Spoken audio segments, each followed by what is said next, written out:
Hey everyone, it's Charlene Lee, and today I'm excited to talk about one of my favorite topics, governance.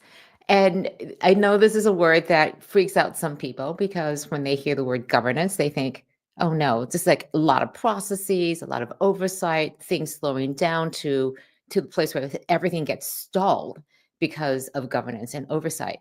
And yet I think it's one of the most important things, especially if you're driving a transformation. So today I'm going to talk a lot about how to set up governance for generative AI, especially how do you organize for it? How do you make sure that things are going according to plan with your strategy? But also, how do you ensure that there's enough oversight? So this is a tricky spot and it's one of my favorite topics because I think really good governance is what really allows transformations to happen. And when I look at a lot of when I'm diagnosing and working with organizations about their transformation, what's working, what's not, it oftentimes comes down to how they set up, how they're going to govern, how they make decisions, how they make sure things are being done, who has responsibility, accountability, and the transparency that goes behind that. So today, we're going to go and dig in very deeply into this. So, just a couple things. First of all, I'd love for you to share how you manage AI governance in your organizations. And also, I will be showing quite a few slides. So, lots and lots of words today. It's a lot of technical stuff, but I think it's going to be quite helpful because, again, there are a lot of different approaches to this, and I just wanted to lay out some of the best practices that Katja Welsh, my co-author for the book "Winning with Generative AI," are seeing in our research. So again, please share where you're coming from today. Would love to hear from you, and also we'll get into how we're actually solving for governance. All right, so I have a couple slides here. Let me pull them up. So we are talking about AI governance to make sure that things are responsible and ethical, but we also want to make sure that, again, this is constantly changing. So how do you apply governance to something that is always, again, constantly changing around things? So a couple things. The purpose of governance, I believe, let me just get rid of some of these banners so that we can see everything. All right, and I'll just put this back up that you can see where the slides are. Thank you, Jay, for posting that. Oh, it's so helpful to have Jay here with me too as well. So the purpose of governance is to bring people along because you're going to go through a lot of change. Generative AI, as many of you are saying, is highly transformative. So you want to have people understand that this is what's happening. This is what the journey is. What I talked about last week, the 6-quarter walk. This is what the walk is that we're going on. And the oversight is very reassuring for people, knowing that there are some people in charge, they're communicating this, they're making sure things are happening. It drives confidence and trust in a time when it's very, very important to have, when things are constantly changing. It also helps you address any resistance to change. And as you know, change is hard. It is very disruptive. And you want to make sure that you're aligning all of the key stakeholders. So, governance is a process to make sure that everyone is on board. I think of governance and alignment in the same sentence because that's really what you're making sure everyone, you're okay, we understand where we're going. This is the roadmap, we're on the roadmap. Anybody have any questions? But it also is a way to go fast. And this is what people misunderstand. We often look at governance as a way to slow things down. Really good governance speeds things up. It helps you understand what you can do, what you should be doing, going full force forward. And it gives you the clearer space to go and innovate and move as fast as you can. It also gives you the guardrails of where not to go. And again, that inspires confidence and trust. I, again, talked about those guardrails. So important to understand what the risks are and how to mitigate them. And it's really about balancing structure and flexibility. Now, the flexibility, I believe, is so important because it's a combination of the two. And my co author, Katja Wells, has this fantastic saying: structure without flexibility is bureaucracy, and flexibility without structure is chaos. I love this. The very first moment that Katja said this to me, and I said, repeat that again for me. So I committed to memory because this is what governance is about. We want enough structure and we want enough flexibility, not too much, not too little. And this is what I call, in the end, Goldilocks governance. And so let me just hide this so you can see it. This intersection of flexibility and structure is where governance sits. And you want to have just enough, not too much, not too little, just the right amount for your organization. And here's the key: every organization is different and it's constantly changing. So, this governance, thinking of it as something that's static, is the wrong way to think about it.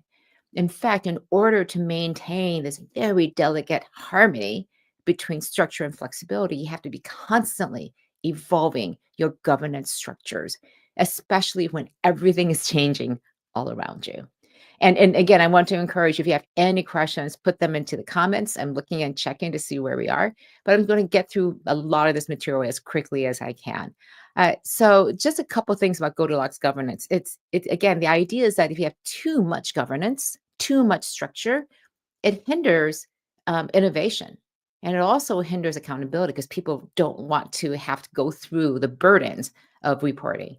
And under governance, not having enough structure leads to that chaos, disorder, inefficiency, and also increased risk. So, this is the optimal balance of having enough governance to foster innovation while also making sure you have just the right amount of oversight. And the way I like to think about this, you have just enough confidence, just enough structure to have confidence that things won't go terribly wrong.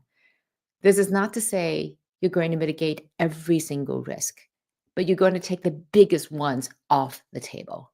And that is what Goldilocks governance at the very highest level is doing.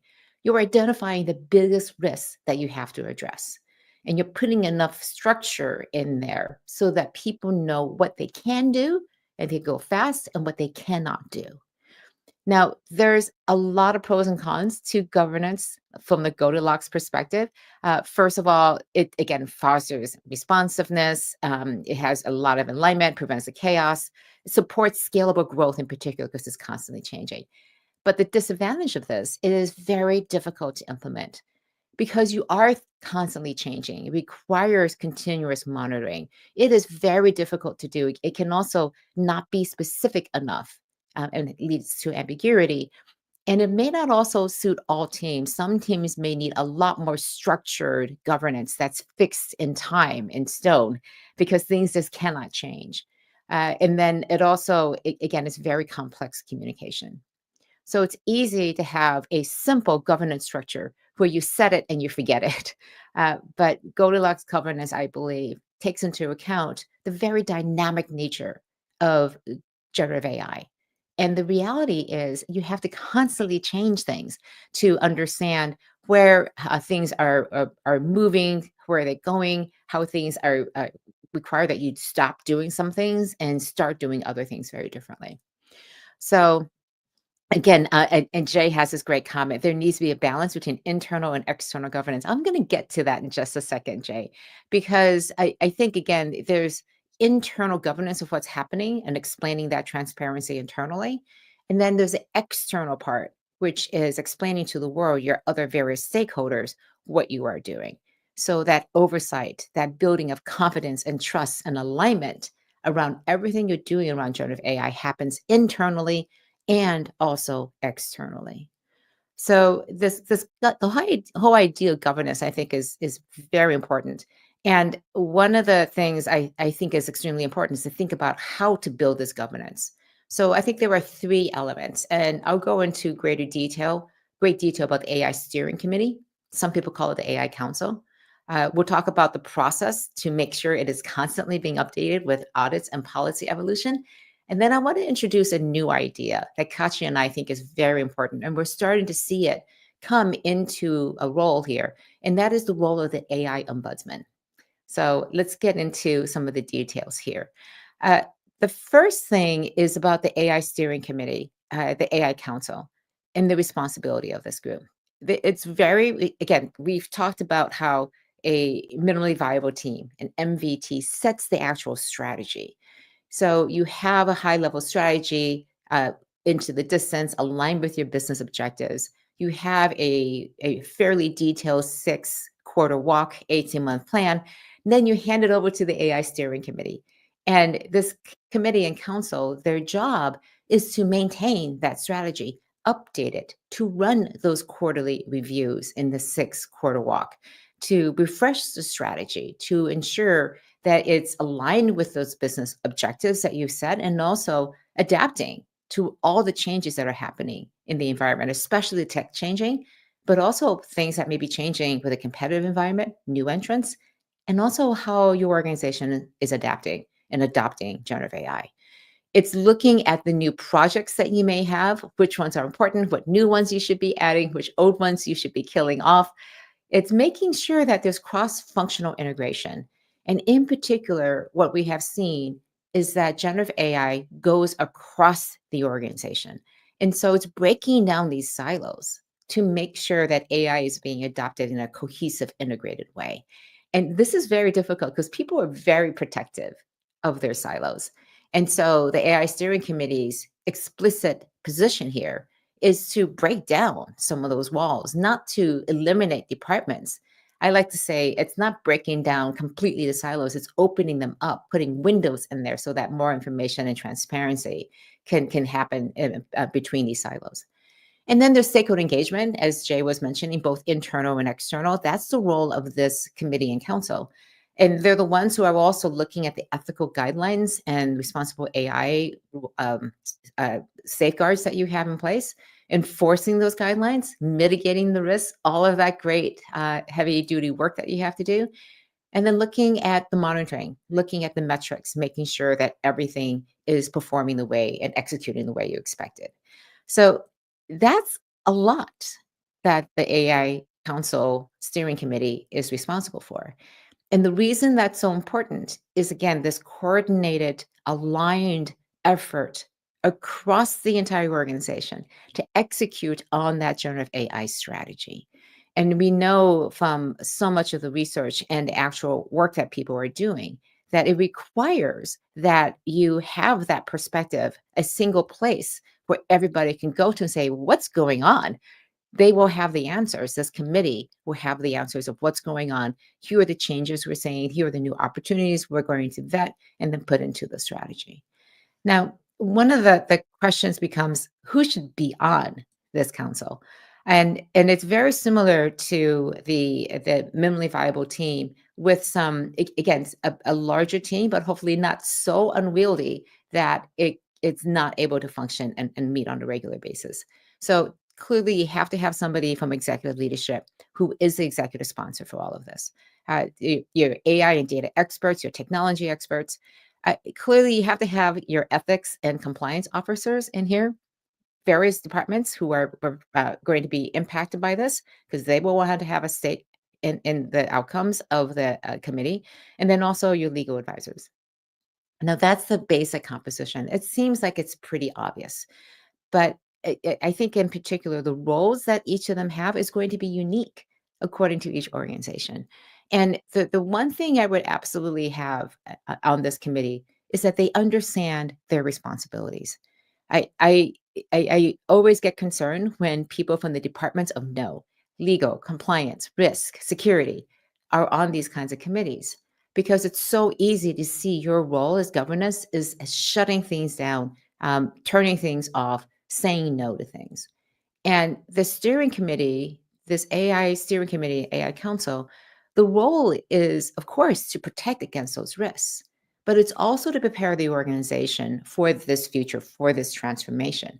And that means being able to put the guardrails in place and the safeguards and the scaffolding to be able to say yes. And so the people you put on this team, on this AI council, are so important to consider because they have to be able to think about the risk and put those safeguards in place and think very responsibly. But they also have to understand the imperative of being able to move forward in a safe, secure, transparent, trustworthy way. And so are able to put those guardrails in place so that people can go fast. So again, the ability to think about flexibility and structure, to think about Goldilocks governance, to constantly have that adaptive and agile mindset is a key criteria and reason for being on that steering committee. So think about who you put on that committee very, very carefully.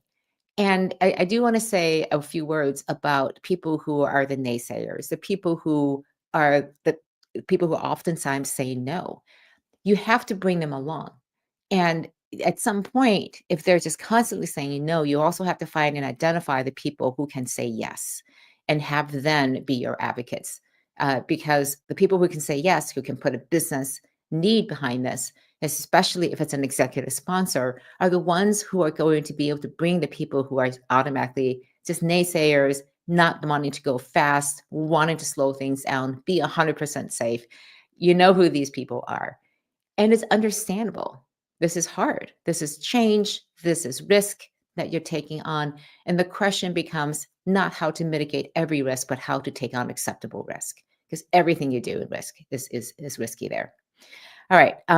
Let me just check and see what my next slide is. And some best practices. Here we go. And then I have some questions. I see that people have some comments here. So the areas, some best practices, making sure there's a very clear mandate. This is, I can't emphasize how important this is. Some people tend to dip their toe halfway into generative AI oversight and governance. And they go, well, you can kind of talk about these things, but we're going to limit your abilities as a steering committee to just thinking about governance, AI responsible guidelines and governance. Don't talk about strategy. And so they're left with very limited powers.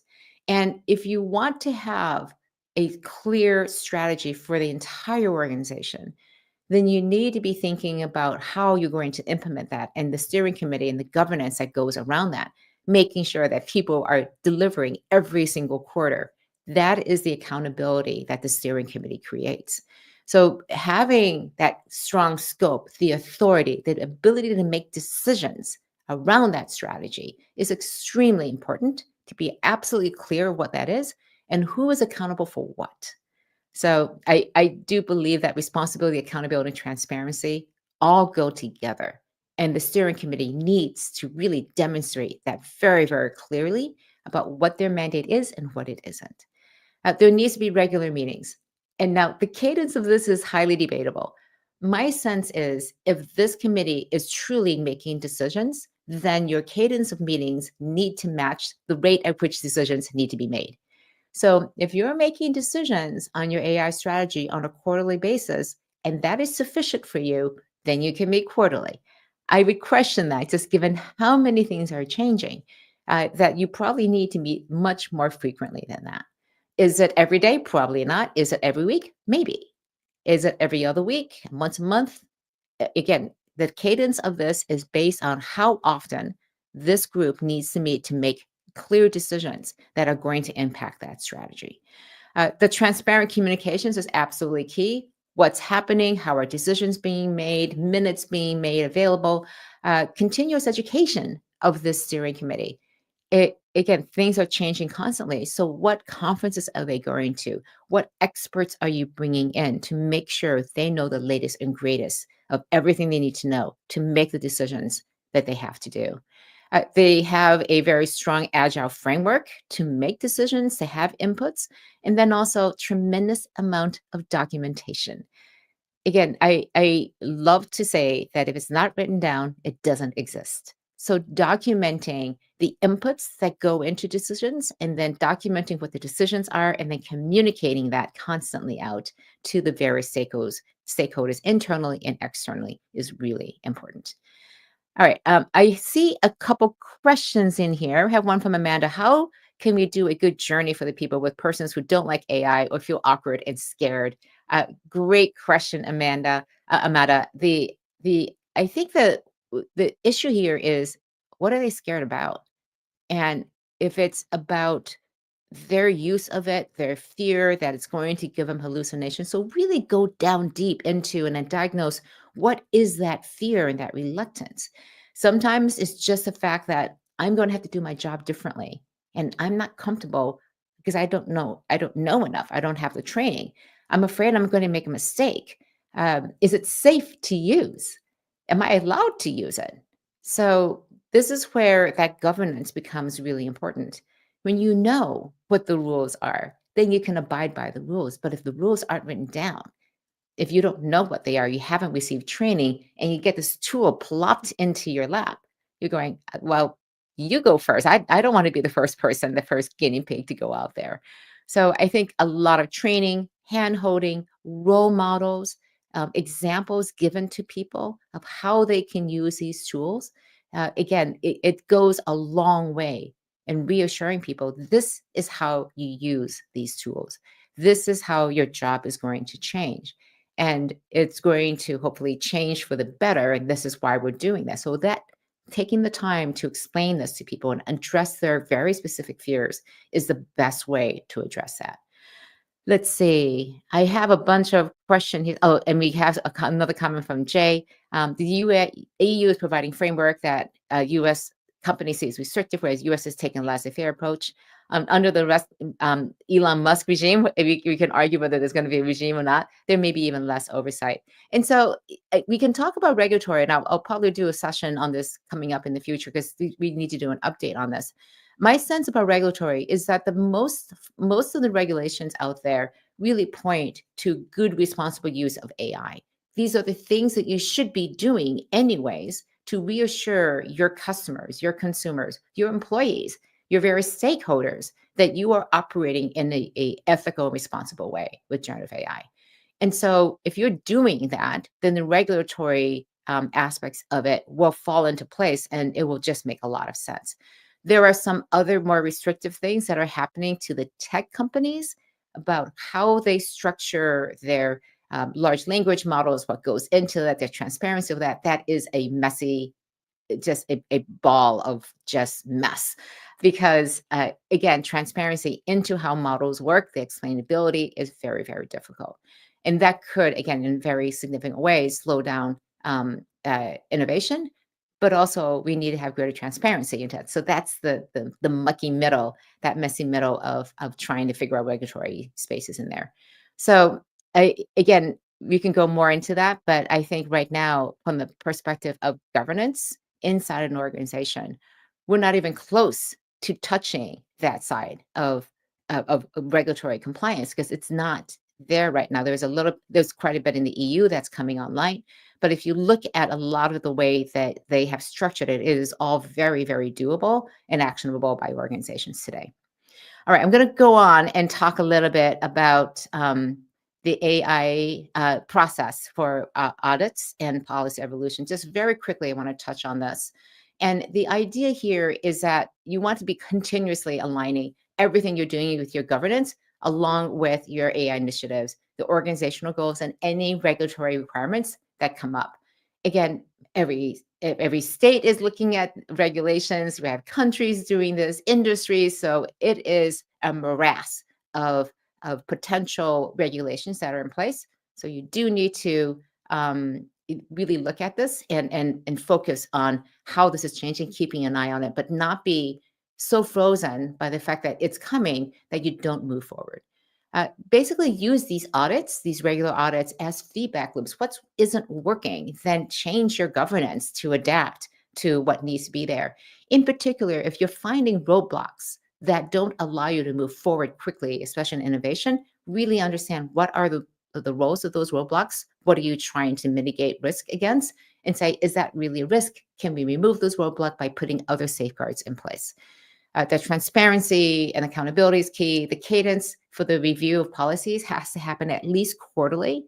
Even if it's just a quick check, you're looking at all the feedback you've gotten and say, how do our policies and our governance need to evolve? And then finally, look at the stakeholders and make sure they are involved in these policy audits and evolution. All right, I want to talk about the AI ombudsman. The idea here is very similar to other industries. This person, and it is one person, serves as an independent, impartial entity to make sure that there is accountability and trust in our use of responsible AI, generative AI, both internally and externally. It's a place that somebody can go to and say, hey, I have a concern about how we are using generative AI in our organization. And this person reports directly to the CEO, to the president, or the board of directors. And the idea here is that they need to maintain independence and impartiality.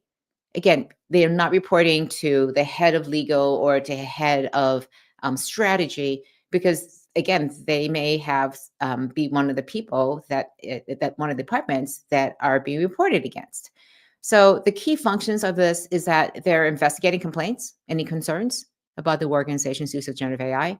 You're mediating those disputes, looking at the decisions and their impacts on all the various stakeholders.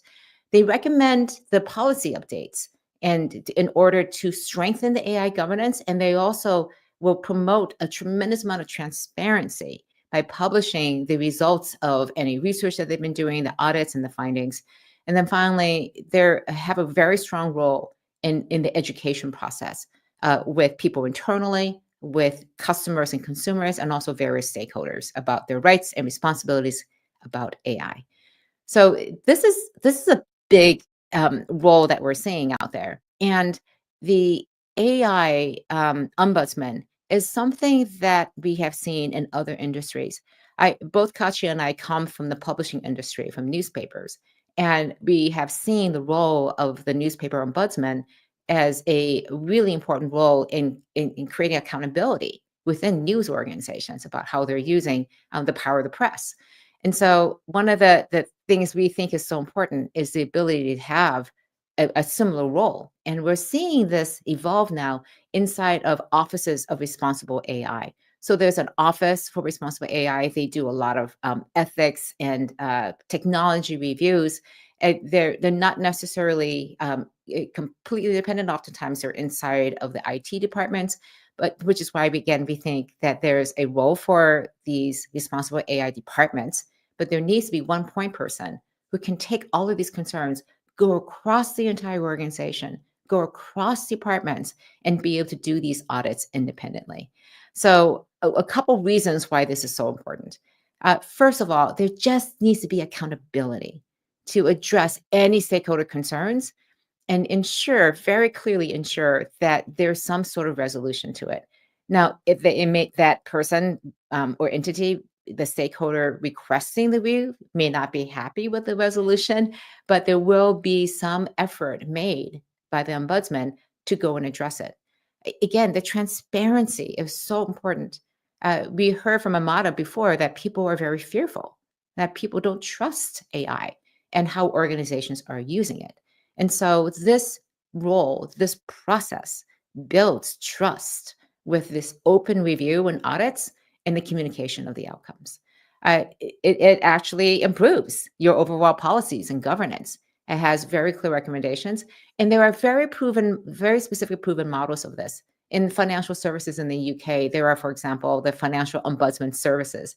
It's an association of ombudsmen for financial service companies that have this professionalized role of being an ombudsman. And Microsoft has an office of responsible AI. Again, I was just looking at Salesforce. They have an entire office for responsible and ethical use of AI. And so we're seeing that this is coming out and becoming more and more of a proven model. And I think again that this is a way to prepare yourself that there is going to be growing and greater scrutiny of how you're using generative AI. So it's a really good way to prepare yourself for thinking about the ways that you want to, again, get ahead of the transparency needed for all this. So again, as I mentioned before, you can get the slides. I'm just going to put them back up here again as I look at the final last questions to see if there are any other comments here. Um, let's see. Okay, I think that's good. I think we're all good for now. So anything else, any other questions? I will try to answer them offline too as well. So I hope this is a quick and hopefully informative tour of responsible and ethical AI governance. Because generative AI is here, we have to think about it. We have to have strategies. And I think, again, governance, the way we set it up, could be the linchpin to your success with the strategy. It's great to have that strategy in place. But if you don't have the accountability, the right level of transparency about what's working, what's not, how we can go fast or how we can't go fast, your strategy is going to get stalled. So think about governance as something that you want to run into, you want to embrace, rather than something you want to avoid. Again, we've all run into really bad processes, bad governance. Here, the goal is to put in good governance so that you can innovate in a safe, quick way that best serves your customers and your employees. All right. Next week, I'll be doing a discussion about how to develop your generative AI data and tech stack. I get asked this constantly. What models should we use? How do we structure our data? How do we actually build our tech and data stack so that it can withstand all these changes and be adaptable? And yet we know we can depend on it. So we'll go into a deeper dive into that next week, just to give you an update on some of the changes that are happening. So let me know if you have any questions along the way. I see a last one here. I think that's it for now. So I think again, Tim. We're going to talk about this about next week. Investment in data banks being more prevalent. AI inevitably is going to start being a massive part of our lives. Absolutely. And so the fact that so much of our data is already out there, and the use of AI is going to be using all of that data to make our lives hopefully better, hopefully not worse, is a key reason why this governance needs to be there. How do we trust that our data is being used in a good way? How do we know where the data even comes from and how it's all being used to make decisions, sometimes on my behalf? So, again, I think governance is a really important part. Hope you dive into that, stay in touch, and I would love to hear how you're developing your governance, how it's working, what are the challenges you have, because that's how Katya and I do the work that we're doing. I'll talk to you next week again. We'll be talking about data and technology. And until then, take care, have fun out there, stay safe. Take care. Bye bye.